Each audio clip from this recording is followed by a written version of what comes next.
아, 아, 아, 아. 안녕하세요. 바른투자 커뮤니티 멘토를 맡고 있는 이빨 톡톡입니다. 굉장히 좀 오랜만이네요. 일주일 넘어 만에 영상을 올리는 것 같아요. 준비는 좀 이것저것 하고 있는데, 요즘 시장이 막 변곡이 심하고, 막 분석해야 될 게 너무 많다 보니까, 이게 시장이 악재도 있고, 호재도 있고, 이게 이제 한 4, 5월, 여기까지 이제 악재하고 호재가 이게 혼재되어 있어요. 그러니까 막 북한과의 그 부분이 지금은 이제 가장 중요하고, 그 다음에 이제 무역 분쟁, 그런 부분들을 이제 좀 살펴야 되고, 금리 역전, 뭐 이런 부분들을 이제 봐야 되는데,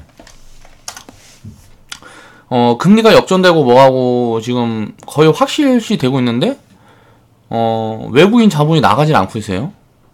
그러니까 이런 부분들을 보면, 또 외국인 자본들이 좀 나가고 하면, 기관이 좀 받아주고 그래갖고 지수가 밀리질 않아요.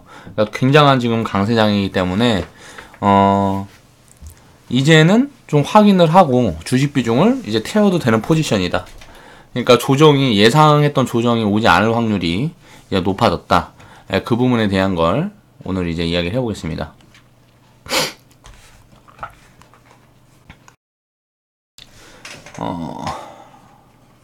댓글 보고 하는 거는 오늘은 좀 시간이 많이 없어서 넘어가 바로 이제 주제로 들어갈게요.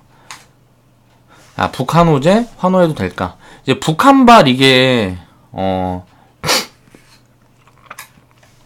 리스크를 계속 이야기를 하고 있었지만 갑자기 이 부분이 큰 호재로 다가왔어요. 이제 핵폐기. 이 부분은 예상을 못했던 거예요. 그래가지고 김정은과 이제 뭐 문재인 대통령이 만난다 했을 때, 그 부분에 대한 리스크가 확대될 수 있겠다. 왜? 핵폐기라든가 이 부분을 가져와야 되는데, 이게 불가능할 거라고 생각을 했어요, 저는 개인적으로. 그래서 조정을 이제 계속 언급을 했었고, 왜냐면은 이것까지 악재라 그러면 북한발 악재, 무역 분쟁, 여러 가지 악재들이 있기 때문에 이런 부분들이 해소되기 전까지는, 가지 못하는 거예요, 지수는 보통. 왜냐면은 투자자들의 심리가 무너져 있으니까. 근데 지금 보면 그 부분이 달라지는 것 같아요. 그래서 분위기가. 그리고 개인 투자자들이 과거 내가 막 이제 막 주식 투자하고 할 때랑 좀 많이 달라요, 지금. 그러니까 뭐라 그래야 되지? 파워가 좀 생긴 느낌? 과거에 이제 뭐 기관이나 외국인 수급에 의해서 좌지우지 됐다 그러면 개인 투자자들의 수급이 좀 파워가 생긴 느낌? 그러니까 뜨내기들이 그냥 일반 개미들이 신규 자금이 뭐 유입되고 뭐 그런 이야기들이 막 있지만 보면 공부를 하고 들어온다는 거예요. 그냥 마구잡이로 주식을 하는 막 보면 올라가면 우르르 따라잡고 뭐 이런 거에 아직도 있지만 그런 것들도 굉장히 내용이 있게 이렇게 운영을 하는 그런 투자자들이 많이 는 것 같다. 개인 투자자들이. 그래서 투자의식들이 좀 바뀌면서 개미들이 쉽게 물먹지 않는 그런 흐름들이 많이 감지가 돼요. 수급 같은 걸 살피면 그 부분도 나중에 한번 영상을 달아보겠습니다. 자, 이제 오늘 그러니까 주제에 대한 이야기를 한번 진행을 해볼게요. 자, 북한이 핵폐기를 했다는 건 무슨 의도일까? 이걸 생각을 해봐야 됩니다. 이게 북한이 이제 김정은 입장에서 보면 이게 죽게 생겼어. 이거 안 되겠어. 계속 강대 강으로 붙으면 미국한테 이겨먹을 수가 없는 거야. 뭐 핵 한번 던지면 뭐예요. 결국 내 목숨 내놓고 던져야 되는 거 아니에요. 근데 김정은은 이제 그게 싫은 거지. 원래 많이 가진 자들이 자기 걸 내려놓기 그렇게 좋아하지 않습니다. 그래서 이제 방법이 없으니까 자기보다 강대국이랑 붙어야 되고 또 이제 자기의 우방국인 중국 같은 데도 계속 이거 니네 이렇게 하면 안 된다 뭐 이런 식으로 얘기를 하고 있으니까 이제 북한이 이제 설 자리가 없어진 거죠. 그러니까 고립이 됐어요. 완전히 고립이. 고립이 됐는데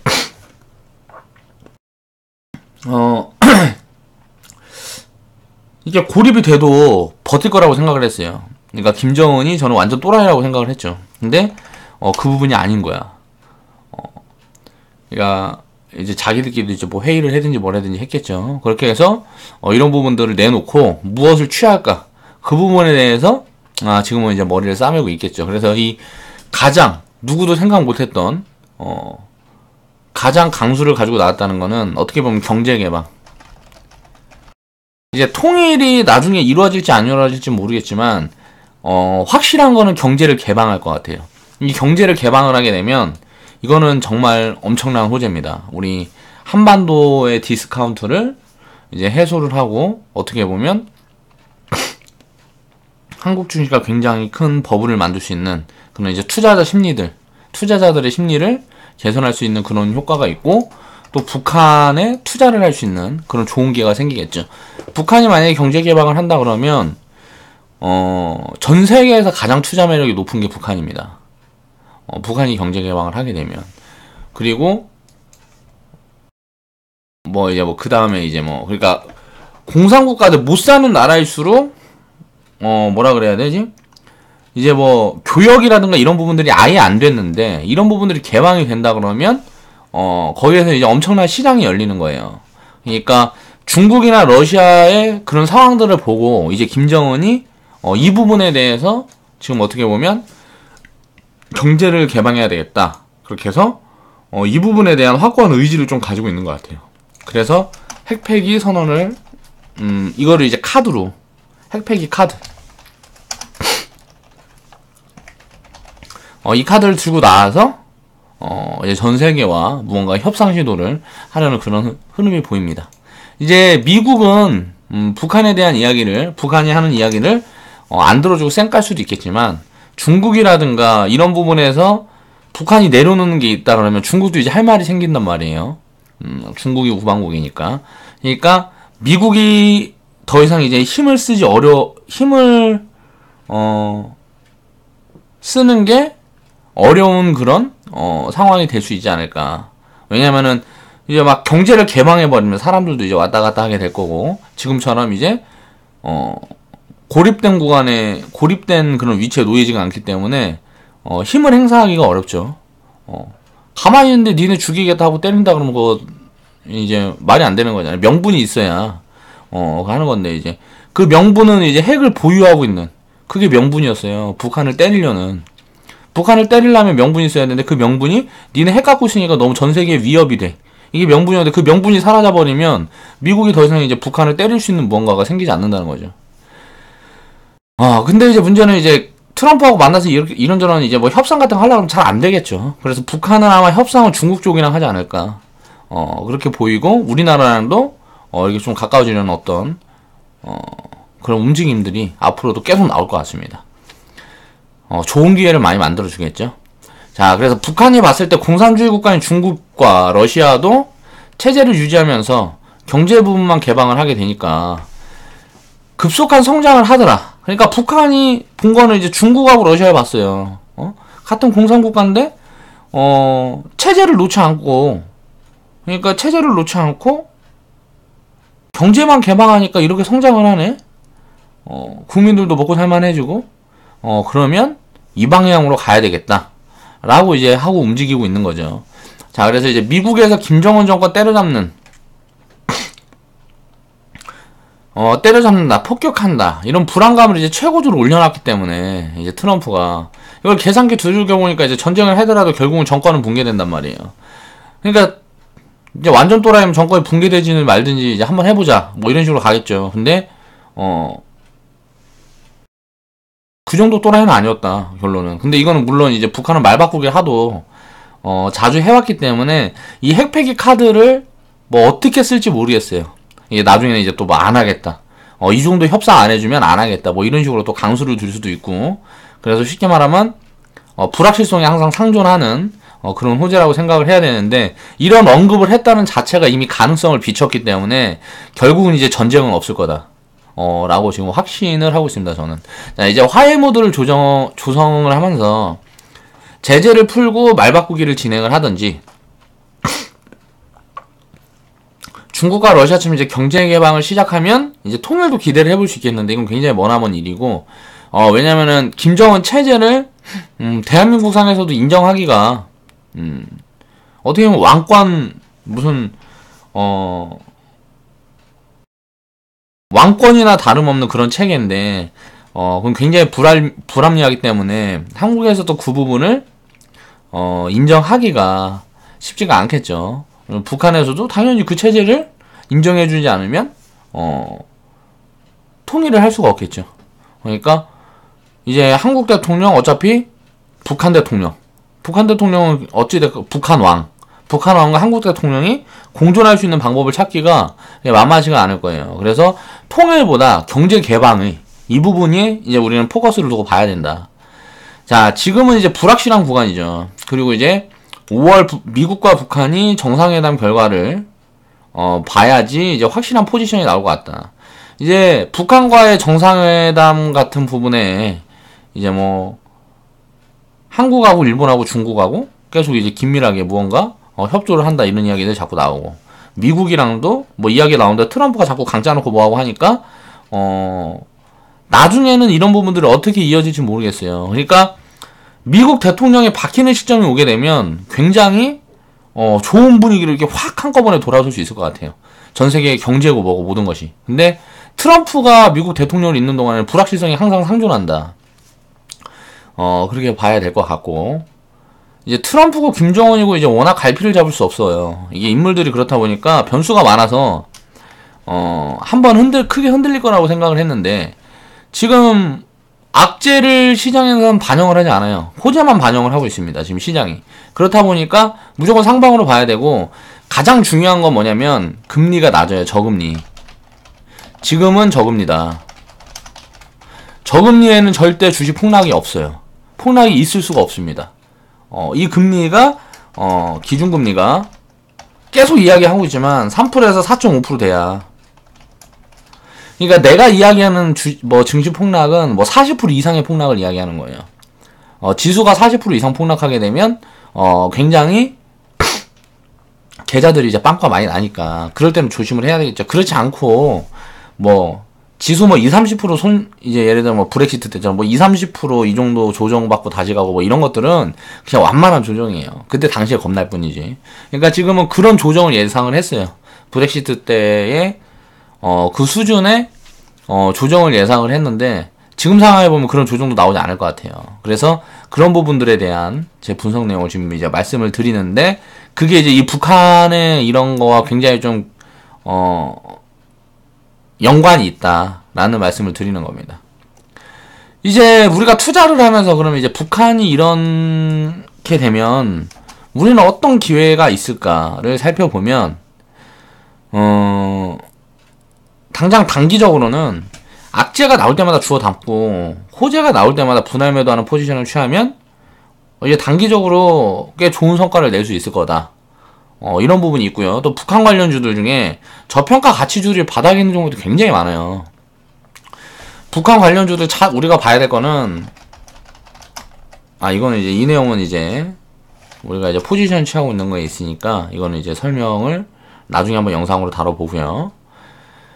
이 바닥에 있는 종목들 잘 살펴보면 좋은 기회가 있을 거다. 라는 말씀을 드리겠습니다. 그러니까 북한의 이 부분에 대한 호재에 굉장히 크게 환호하고 있는 거예요. 전 세계 증시에는. 그리고 악재가 지금 있으면은 지금 보면은 전 세계 호재 중에 가장 큰 게 북한발 호재.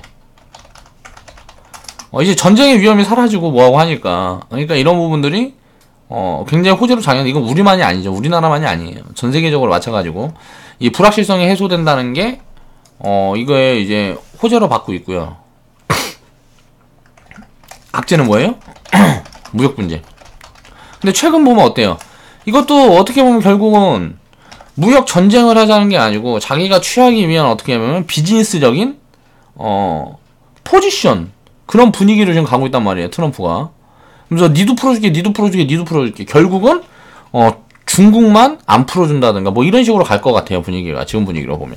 그러면 중국과 미국이 붙겠죠. 왜냐하면 미국이 전 세계 다른 나라들은 왜 지금 다 풀어주고 있냐면 간단한 거예요. 이거는 다 중국이랑 같이 다 묶어갖고 관세를 다 때려버리면 어떻게 되겠어요? 다 반발을 하겠죠. 그럼 미국만 왕따가 된다고. 그러니까 니들은 다 풀어줘서 우리 우방이 하고 중국이랑만 붙으면 어떻게 돼요? 명분이 생기는 거야.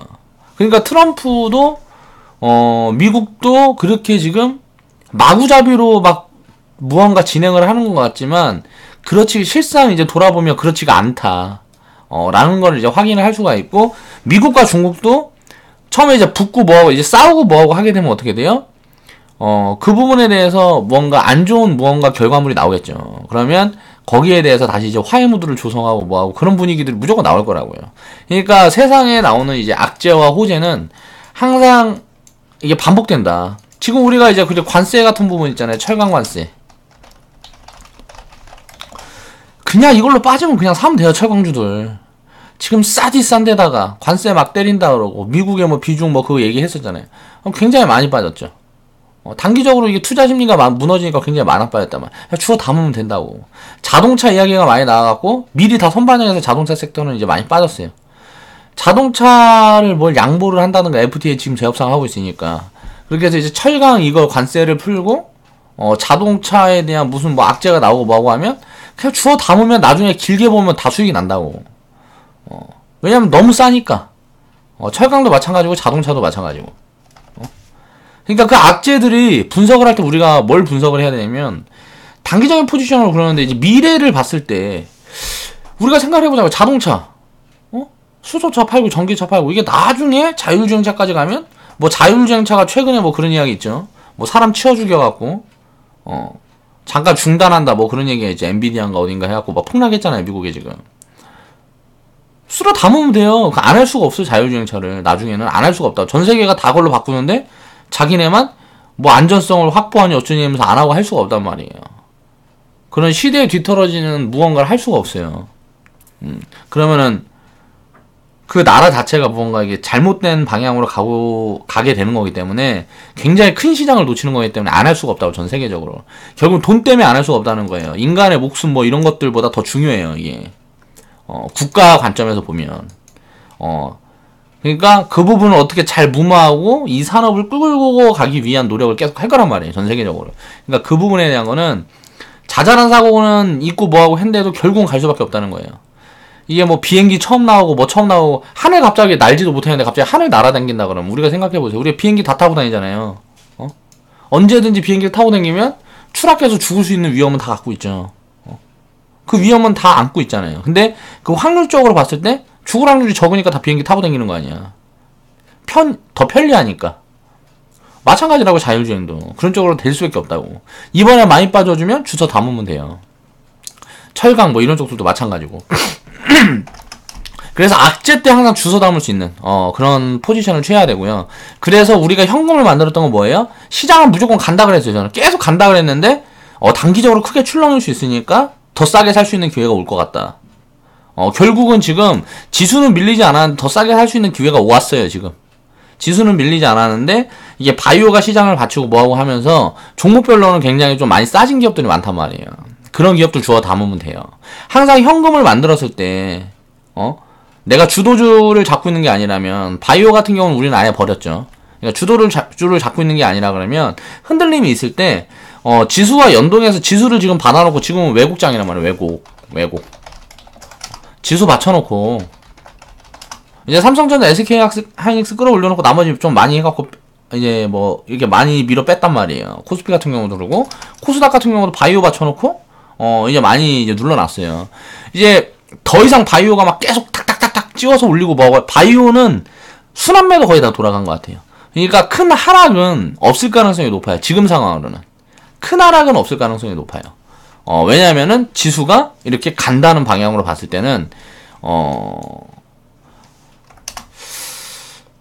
모르겠어요. 정확히 모르겠습니다. 사실 바이오는 잘 모르겠어요. 바이오는 잘 모르겠는데 결국 이제 시장을 가는데 시나리오를 3개로 나눠봤습니다. 그 부분에 대한 이야기를 해볼게요. 시나리오 1을 보면 이게 이제 한 970포인트? 960포인트 뭐 이 정도예요. 972포인트네.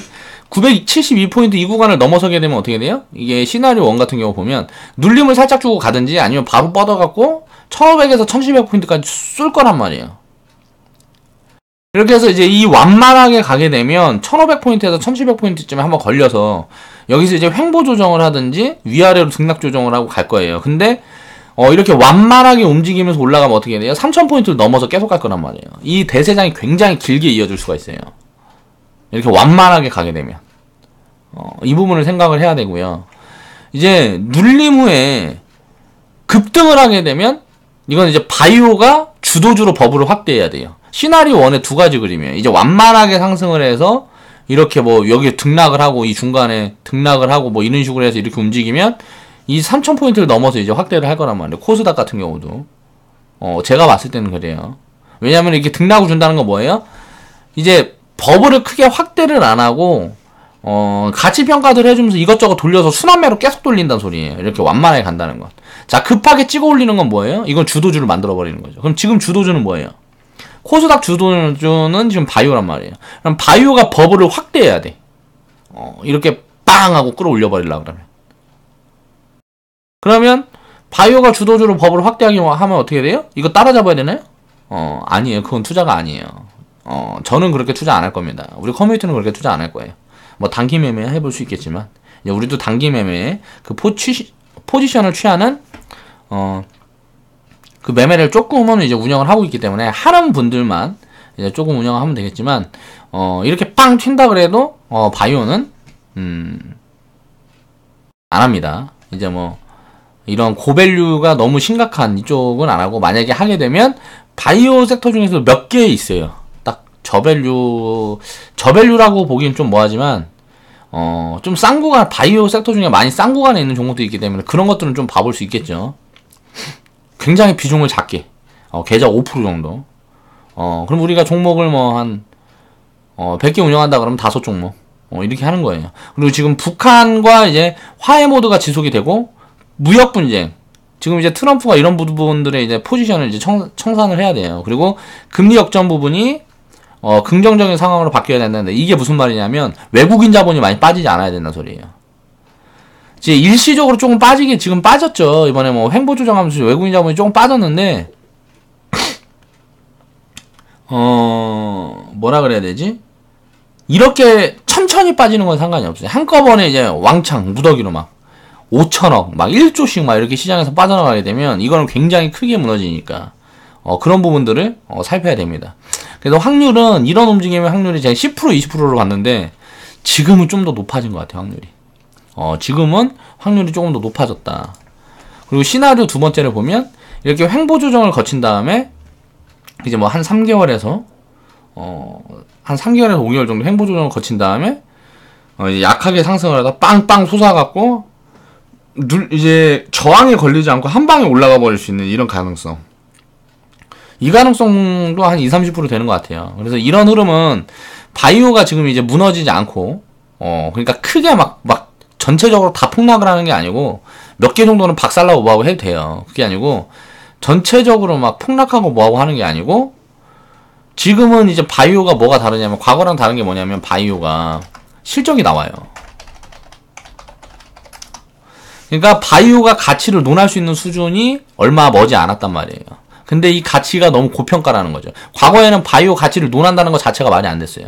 지금은 바이오도 가치를 논할 수가 있는 구간에 왔다.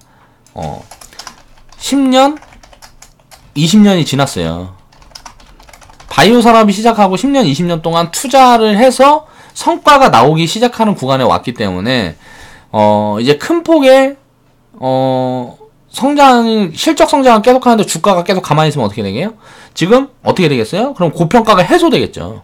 그러니까 이런 부분들이 만들어진다 그러면 바이오가 그러니까 투심을 이제 꽉 잡고 있어버리면 바이오가 이제 미래 산업에 대한 그 투심을 꽉 잡고 있어버리면 주가는 못 가는데 실적은 계속 올라가면서 고평가가 해소되는 부분이 나올 거란 말이에요. 그런 구간들이 나오고 IT 중소형주들이 코스닥을 주도를 해야 돼요. 이런 그림이 나오려면 시나리오 두 번째 그림이 나오려면. 그래서 IT가 다시 지금 왜냐면은 우리나라에서 실적이나 가치가 가장 밸류에이션이 낮은 게 지금 IT이기 때문에 이게 다시 주도주로 돌아서야 된다 봐. 근데 어때요? 코스피는 주도주가 IT였죠. 근데 삼성전자, SK하이닉스가 많이 가고 뭐하고 하면서 코스닥 중소형주, IT 중소형주들은 굉장히 돈을 많이 버는데 주가가 지금 바닥에 있는 것들이 굉장히 많아요. 걔네들이 대장으로 돌아서야 돼요. 시총이 10배 이상 막 이렇게 튀어야 된다는 거죠. 그러니까 뭐 10배 종목들, 이런 종목들이 IT 종목들 중에서 막 우르르 나와야 돼요. 그렇게 되면 이런 상황이 만들어질 건데, 이 가능성이 굉장히 좀 있어 보입니다, 지금. 그래서 IT 중소형주들이, 코스닥을 주도하는 흐름들이 나오는지, 그런 흐름들을 살펴야 되고요. 이제 바이오가 우르르 떼거지 뭐 급등한 것처럼, 이런 상황을 살펴야 되고, 이렇게 이제 버블을 확대하게 되었을 때 이런 그림이 아마 만들어지지 않을까. 이런 흐름이 만들어지면 이제 1, 2년 후에 주식시장은 이제 40% 입력을 두들겨 맞을 확률이 높습니다. 왜? 세게 올라가면 무조건 세게 떨어지는 거예요. 완만하게 가면 빠져봐야 20, 30% 빠지고 그냥 그 정도 조정으로 가는 거고, 강하게 올라가면 강하게 무너지는 거예요. 항상 이걸 알아야 됩니다. 이게 파동의 원리예요. 그러니까 첫 번째 것도 제가 봤을 때 이 확률도 굉장히 높아졌어요. 이게 10% 20%라고 그랬는데 이런 흐름이 어떤 흐름이든 시나리오 1에서의 완만한 상승과 이제 뭐 급한 상승, 이 가능성이 이것도 지금 한 20, 30% 되는 것 같고요. 두 번째 확률도 20, 30% 되는 것 같아요. 자, 세 번째 시나리오를 보면 이제 가장 확률이 높다고 제가 이거 영상을 만들 때는 썼는데, 이게 가장 확률이 지금은 낮은 상황이 왔어요. 무조건 조정이 들어올 거다. 그렇게 해서 한 700포인트 밑에서 이제 바닥을 다져서 이제 움직일 거다라고 생각을 했는데, 이걸 왜 그랬냐면 무역 분쟁, 금리 역전, 이 부분에 대한 리스크가 불거질 거다. 이건 아직도 근데 유효해요. 이 그림도 우리가 안 보면 안 된단 말이에요. 그러니까 무조건 지금은 보면 한 900포인트에서 안착하는 걸 확인을 해야 돼요. 제가 오늘 우리 회원분들한테 900포인트 돌파하면 주식 분용 70% 채운다 라고 말씀을 드렸습니다. 근데 900포인트를 돌파를 하면 바로 채우는 게 아니고요, 900포인트에서 지지받고 이제 튀는 거를 보고 이제 채워야 된다는 거죠. 900포인트 돌파를 해놓고 눌림이 뜬지 어떻게 하든지 해고 그 자리에서 이제 전고점을 뚫어내려는 흐름이 보이고, 전고점을 뚫을 듯하나도 960포인트를 이제 뚫어서 뭐 1000포인트 근방까지 이렇게 가끔 슈팅이 한번 나오더라도 눌려서 900포인트에서 지지되는 걸, 900포인트 근방에서 지지되는 걸 보고 채워야 된다는 거예요. 튈 때 따라잡는 게 아니고, 튈 때 따라잡으면 먹을 게 많이 없어요. 그러니까 이 눌림을 기다려야 된다. 지수 눌림을 기다려서 채워야 된다는 거예요. 그러니까 아직도 시간이 좀 필요하다는 거고요. 근데 우리가 이제 인버스 비중은 900포인트를 강하게 돌파하는 흐름이 나오면 청산 포지션을 봐야 됩니다. 지금은 보는 게 유리한 것 같아요. 굳이 운영을 할 필요가 없어요. 왜? 대폭락이 없어지는 확률이 높아지기 때문에. 그래서 이 그림을 보면은 바이오가 무너진다는 가정하에 제가 이게 가장 확률이 높다라고 봤습니다. 근데 지금 시장을 살피니까 바이오 내에서 순환매가 계속 돌고 있어요. 바이오가 전체적인 폭락이 아니라 한미약품이 대형 악재가 나왔죠. 무슨 뭐 임상 중단 뭐 이런 대형 악재가 나왔단 말이에요. 그럼 과거 2015년에 폭락, 바이오 폭락, 이때 이제 시장이 별로 안 좋았었던 거예요. 그러니까 바이오 폭락이 나왔을 때를 살펴보면 바이오 지수를 이제 뭐 끌고 가는 그런 기업들 중에서, 대기업들 중에서 뭔가 악재가 하나 터지니까 전체가 다 막 하한가 맞아버리고 막 20%씩 빠져버리고 막 이렇게 됐다. 그러니까 그때 하한가가 이제 15%였으니까 15%씩 빠져버리고 10%씩 빠지고 이렇게 됐단 말이에요. 근데 이 악재가 딱 터지는 순간 바이오 무너지겠다 했는데 어때요? 얘만 빠졌어요. 이거 이상하네? 그리고 분석을 해보니까 이번에 또 나왔죠? 네이처셀. 네이처셀 무슨 뭐 우리나라 뭐 식약청에서 허가를 안 해주겠다 하면서 하한가 두들겨 맞고 했는데 얘만 빠져.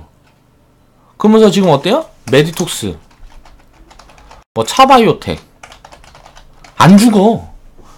그럼 뭐예요? 지금 바이오가 시밀러에서 유전자로, 유전자에서 줄기세포로 순환매가 돌고 있단 말이에요. 시밀러에서 유전자로, 여기에서 다시 줄기세포로, 줄기세포에서 뭘로 갔어요? 그럼 뭐야? 치매.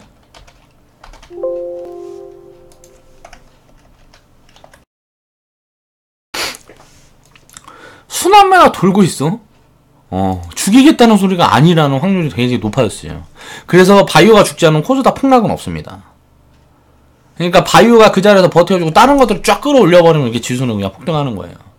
그런 흐름들이 나오게 되면 전체 종목들이 굉장히 무더기로 올라갑니다.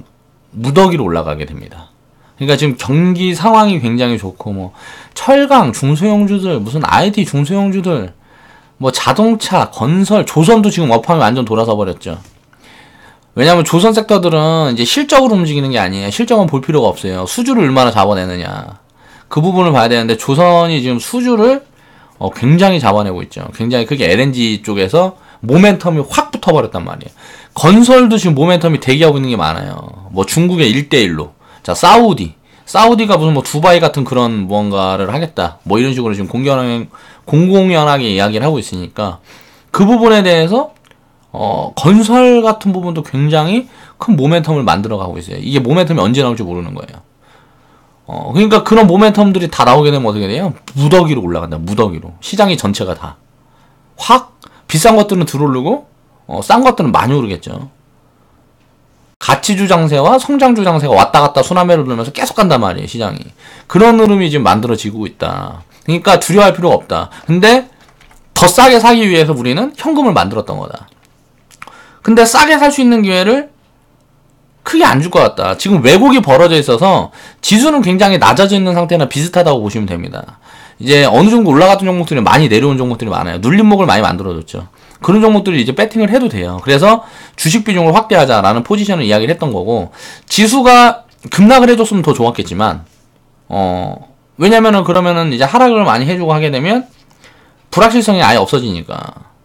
거품이 없으면 무조건 불확실성이 없는 거예요. 전 세계에 무슨 뭐가 어떻게 되고 어쩌고저쩌고 해도 무조건 가요. 싸니까. 지금 시장에서 코스닥은 비싼 건 뭐밖에 없어요? 바이오밖에 없어요. 이거는 시세로 가는 거기 때문에 바이오만 피하고 다 괜찮다고요, 지금.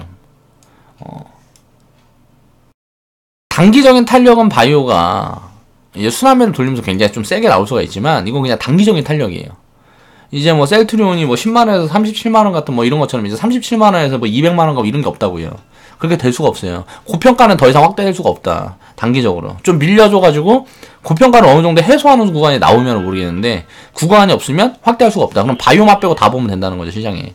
그래서 많이 빠진 것 중에 가치주들 보라고 해요. 지금 악재에 난망한 것들. 뭐 있어요? 자동차 부품. 그리고 바닥에서 안 올라가고 이제 호재가 나오는 것들. 조선 부품. 또 뭐 있어요? IT 중소형주들 중에 실적이 막 큰 폭으로 늘어나고, 막 매출이 큰 폭으로 늘어나고, 실적 계속 확 되고 있는데 주가는 그대로인 것들이 널려있다고요. 이런 것들 주워 담으면 됩니다. 뭐? 철강 부품. 철강은 이제 미국과 좀 이제 연계가 좀 덜 되어 있는 기업들이 좋겠지만, 아무튼 철강주들이 굉장히 큰 모멘텀을 갖고 있어요. 중국에서 생산을 줄인다니까. 뭐 이런 부분들이 있으면 이제 뭐 이게 조선업황 돌아서고, 예를 들어 자동차, 뭐 전기차, 수소차 많이 팔고, 건설업황 돌아서면은 철강주들은 뭐 무더기로 날아가겠죠. 이런 구간이 무조건 나올 거라고. 그럼 어떻게 해요? 산업들이 다 갈 거라는 거야, 다. 그동안 많이 올랐던 거, 고밸류인 것들은 밸류에이션을 조금 이제 고밸류인 걸 해소를 하고 갈 거고, 지금 저밸류인 것들은 아무 때나 그냥 주워 쓸어 담으면 되는 구간이라고요. 이거하고 뭐 여러 가지가 있겠죠. 또 뭐 있어요? 북한 관련주들. 북한 관련주들이 가치주들이 굉장히 많아요. 이거를 그것만 볼 필요가 없어요. 그러니까 북한 관련주가 남북경협만 볼 필요가 없다고. 남북경협주 중에는 개 썩은 기업들도 많아요. 그럼 단기적으로 탄력은 그런 게 더 클 수가 있어요. 썩은 주식들이. 왜 그럴까요? 개미들 꼬셔야 되니까. 탄력이 가장 커야 개인 투자자들 들러붙으니까. 그러면 그렇게 개인 투자자들을 꼬시는 그런 주식들만 빼고는 지금 가치주들이 굉장히 많단 말이에요. 걔네들 쳐다보면 지금 시장은 진짜 쓸어 담을 게 널렸다. 결론은 그래서 조정이 오든지 그냥 가든지, 내가 우리 회원분들한테 주식 비중 100% 갖고 있어도 버티면 된다. 버텨도 된다. 뭐 빠져봐야, 바이오 폭락하고 뭐 빠져봐야 우리들 갖고 있는 종목 마이너스 20-30%에서 다 끊긴단 말이에요. 그 선에 더 이상 안 빠져. 그리고 다시 간다고. 왜? 저평가니까. 싸니까. 그리고 미래 성장성이 담보가 돼 있으니까. 저금리니까. 금리가 아직도 계속 올라가야 되는데, 지금 뭐 금리 걱정을 하는, 금리가 가는 동안에는, 금리가 중간에 멈추는 구간에 있잖아요. 멈추는 구간에가 시장이 흔들리는 거지. 금리가 계속 인상되는 구간에는 주식시장은 따라가요. 무조건 따라갈 수밖에 없게 돼 있어요. 그러니까 그 부분들에 너무 불안감을 가지지 않아도 된다. 우리 회원분들도. 제가 주식 비중 줄이고 줄여라 계속 이야기를 하니까 주식 비중을 계속 줄이라 그랬단 말이에요. 계속 줄이라 그러니까 되게 겁먹어 또. 왜? 조정 같지도 않은 6월, 9월 조정에, 조정 같지도 않은 6월, 9월 조정에 왜곡 조정. 이때 IT만 받쳐놓고 가다 보니까 종목들은 굉장히 IT 왜곡. IT만 받쳐놓고 삼성전자, SK하이닉스 뭐 이런 것들만 받쳐놓고 시장을 전체를 다 눌러버리니까 계좌 손실이 많이 찍히는 거예요. 어느 정도. 뭐 10%, 20% 찍히는 거예요. 우리는 이제 2%까지는 안 찍혔지만 되게 힘들어한다고 회원들이. 그래서 이번에는 무조건 현금 만들려고 그랬던 거라고. 언제부터 그랬어요 제가? 2월부터. 2월 툼에 딱 나오고 위에서 급격하게 무너지는 거 보고 이거는 좀 조정이 진행이 될 수가 있다. 반등이 좀 나왔다가. 지금도 마찬가지입니다. 이게 조정이 끝난 게 아닙니다. 조정 끝이 아니다. 근데 하락 조정, 횡보 조정, 이걸 봤을 때 하락 조정의 확률이 높았어요. 확률. 이걸 이제 더 높게 봤다고. 이거는 횡보 조정을 확률을 낮게 봤어요. 이렇게. 그러니까 무조건 현금 만들려고 그랬지. 근데 어때요 지금은? 달 주식 비중처럼 횡보 조정 확률이 높아졌어요. 하락을 크게 키울 확률보다 횡보 조정 확률이 높아졌다고. 시장이 바뀌었어. 뭐 때문에? 북한 때문에 시장이 바뀌었어요. 이 불확실성이 해소되는 움직임들이 보이고 뭐하고 하면서 지금 시장이 바뀌었단 말이에요. 그러니까 이렇게 시장의 변화를 하고 항상 그 시장의 가치라든가 이런 부분들은 변화가 있지만 우리가 전체적인 지수로 봤을 때 이제 주도주가 바꿔서 움직일 거란 말이에요. IT 바이오 계속 이야기를 하고 있잖아요. IT에서 바이오로. 바이오에서 뭐예요? 뭘로 가겠어요 이것도? 4차 산업 뭐 있겠죠. 4차 산업의 핵심은 IT였어요. 그쵸? 그래서 삼성전자, SK하이닉스가 먼저 튄 거고 이 다음 것들 있잖아요. 4차 산업이 이것만 있는 게 아니야. 자동차도 있고 뭐 이것저것 있단 말이에요. 뭐 철강도 다 4차 산업과 관련된 것들이고 전체 산업 전부가 이제 4차 산업과 다 어차피 융합을 이루고 있기 때문에 다 관련이 있어요. 이 중에 뭐가 먼저 갈지 모른다는 거지. 근데 내가 예상한 건 뭐예요? 통신 자동차.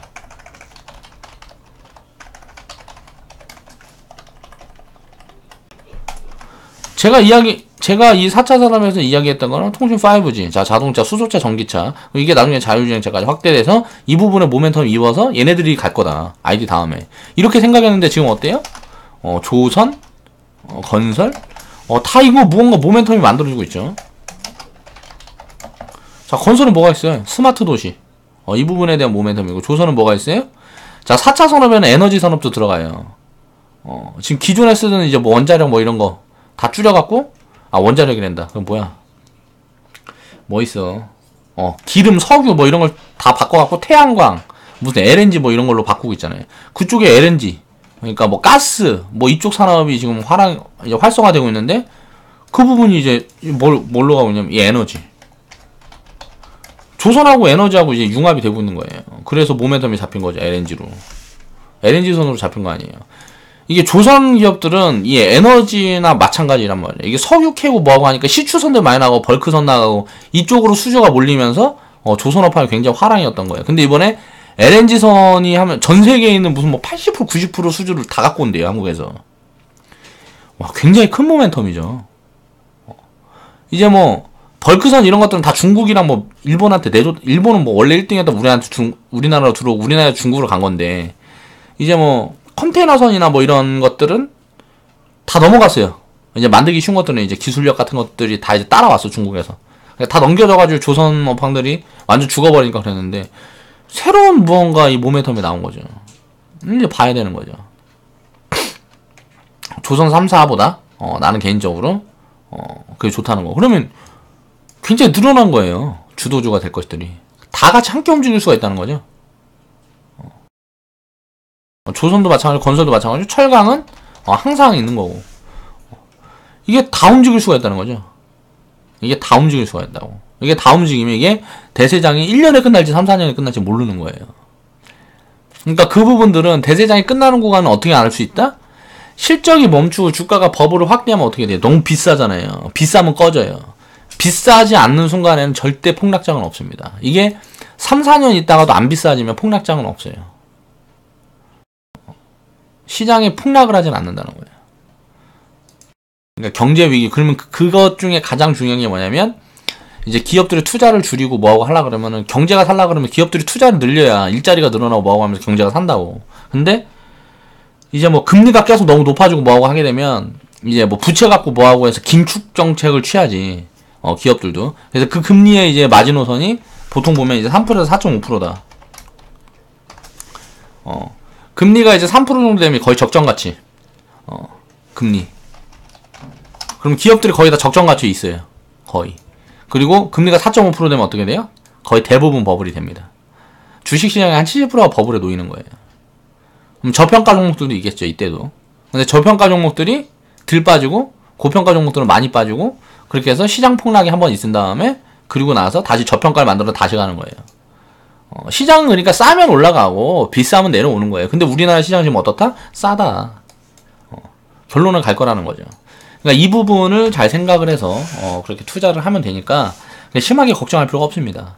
뭘 살까? 이게 걱정인 거지, 살 수 있는 기회는 계속 있어요. 왜? 아직 시장이 안 움직였으니까.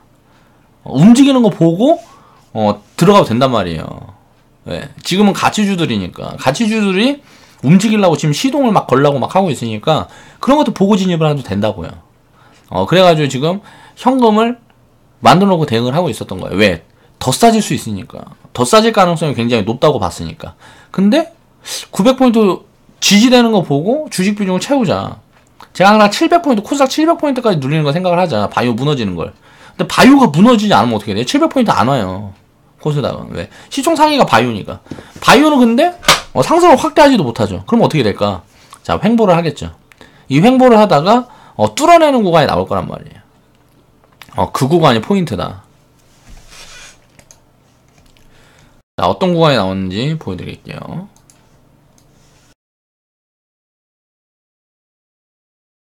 자, 보면, 자, 이 코스피 차트예요.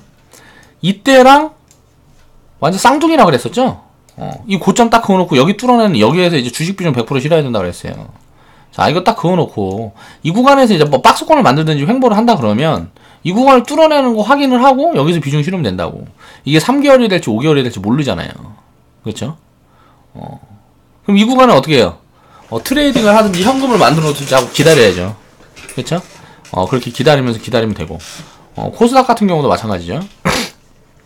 코스닥 같은 경우는 지금 보면 이 양봉이 이게 3월달에 음봉으로 바뀌어버려야 돼요. 이게 조정에 나오려 그러면 이게 윗골이 쫙 만들면서 여기서 음봉이 이렇게 딱 만들어졌어요? 그럼 이제 하락 조정이 진행이 되는 거예요. 이렇게 여기에서처럼 이렇게 음봉이 딱 윗골이 만들면서 만들어지면 하락 조정이 무슨 뭐 700포인트 뭐 여기까지 이제 이어지는 건데, 양봉이 나오면 어떻게 될까요? 이거는 이제 박스권에서 여기 돌파를 한단 말이에요. 돌파하면 가는 거예요. 아이고. 여기 보면, 자, 과거에 빠질 때들을 다 보면, 여기에서 보면 이것도 가는 그림이란 말이에요. 여기 돌파를 하면. 근데 어때요? 돌파를 못했죠? 자, 횡보하다가 이 고점을 보면 어때요? 돌파를 못했잖아요. 한번 조정 들어오고, 이걸 땡겨서 봐야 되겠다. 땡겨서 보면 과거에 2008년도를 보자고요. 이거 횡보하다가 여기를 돌파하면 가는 그림이었어요. 이거는 마찬가지란 말이에요. 이걸 돌파하면 가는 그림이었는데 돌파를 못하고 무너져 버렸죠. 2008년도 금융위기가 온 거예요. 이때는 금리가 비쌌죠. 지금이랑 다르다. 그리고 이 과거를 보면 어때요? 다 마찬가지죠. 그러니까 다 이렇게 조정이 나올 때는 이게 연속성이 있어야 되는데, 이 조정의 연속성이 있어야 되는데 지금 어때요? 연속성이 없죠. 코스닥 같은 경우는 양봉보다 음봉이 작고 양봉이 감싸고 있기 때문에 이거는 이제 위로 갈 확률이 굉장히 높아진 거예요. 자, 2월달에 제가 조심하자 했던 이유는 뭐냐면 3월달에 이게 만약에 음봉이 찍혔으면 조정이 길어졌을 거라는 거예요. 그럼 투심이 굉장히 안 좋아진다는 거예요. 차트 맹신자가 아니고 차트가 그런 흐름이 잡히게 되면, 지금 악재가 되게 많기 때문에 악재를 어떻게 받아들이느냐, 투자자들 심리가. 그 부분이 이제 이런 게 보여줘요. 이 봉 하나로. 음봉 같은 경우에. 코스닥 같은 경우는 어때요? 이 양봉을 먹는 음봉이 안 나왔잖아요, 지금. 양봉이 굉장히 크게 나오고. 그럼 이제 한 번 더 간다는 소리죠. 이 위에서 이런 부분들이 나오면 또다시 조심해야 되는 거고. 코스피 같은 경우는 어때요? 코스피 같은 경우는 양봉을 먹는 음봉이 나왔잖아요. 그럼 어때요? 이거는 여기서 더 내려갈 수도 있고, 여기에서 횡보를 하더라도 하단선은 여기까지 잡을 수 있는 거예요. 여기까지 잡을 수도 있는 거고, 하단선을. 하단선 2250포인트까지 잡힐 수도 있는 거죠. 코스닥보다 훨씬 약하다고, 코스피가.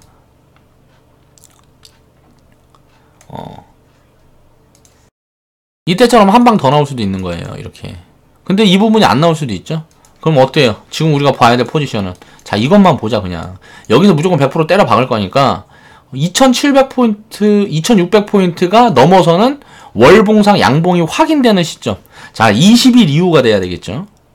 이게 무슨 뭐 6월에 넘어서든 7월에 넘어서든 8월에 넘어서든 이 양봉을 넘어서는 그 시점이 딱 나오는데 이게 양봉으로 액션을 줬다가 음봉으로 쫙 빼버릴 수도 있으니까 확인이 되려면 20일이 넘어야 된단 말이에요. 20일 넘어서는 수준에 그게 나오면 주식 비중 100% 담을 거란 말이에요. 자, 코스닥도 마찬가지죠. 계속 이야기를 하고 있는 거예요. 여기서 이제 횡보 가능성이 높아졌다는 소리예요. 그동안에는 하락 가능성을 점치지 않아요. 왜?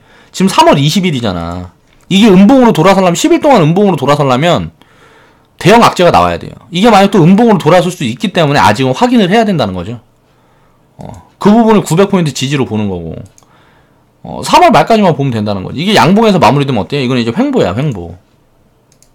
이제 박스권 이제 뭐 상하단 뭐 한 100포인트 뭐 이렇게 놓고 여기서 이제 횡보하다가 여기를 이제 돌아서는 이 흐름이 보일 거라고. 그러면 아무 때나 이제 주식 비중 100% 실어도 된다고. 이게 확인이 되면 지지받는 게 100%가 아니고 70% 실어도 된다고. 현금이 있어야지. 왜? 요만큼에서 주식 비중 100% 실어놓는데 요까지 빠지면 살 게 없잖아요. 빠지면 살 게 있어야 되니까 현금이 있어야지. 30% 정도는. 이게 확인이 되면 이 양봉이 확인이 돼야 된다는 거예요.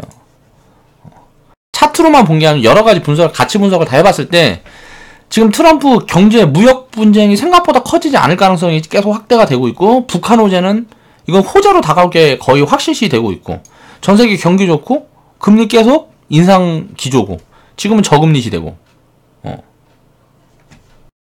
상방으로 결국은 장기적으로는 상방으로 갈 수밖에 없는 그런 지금 환경이 있다는 거죠.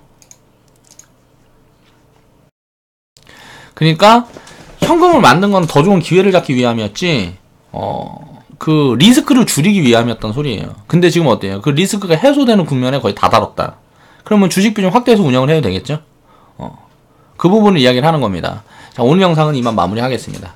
자, 시황에 대한, 그리고 이제 좀 봐야 될 섹터들, 그런 부분에 대한 그 영상들을 좀 준비를 해서 이번 주부터는 또 적극적으로, 좀 방송을, 이어갈 수 있도록 노력하겠습니다. 제가 요즘 우리 회원분들 그 시스템 같은 게 다 이제 정립이 돼 있기 때문에, 어느 정도 정립이 됐기 때문에 수익률을 끌어올릴 수 있는 방법을 계속 고민을 하고 있어요. 그러니까 시스템 변화가 아니고, 뭐가 먼저 움직일까, 이런 것들을 계속 살피다 보니까 공부할 게 많아서, 영상을 자주 못 올렸습니다. 앞으로는 좀 더 자주 올릴 수 있도록 노력할게요. 이만 마무리하겠습니다.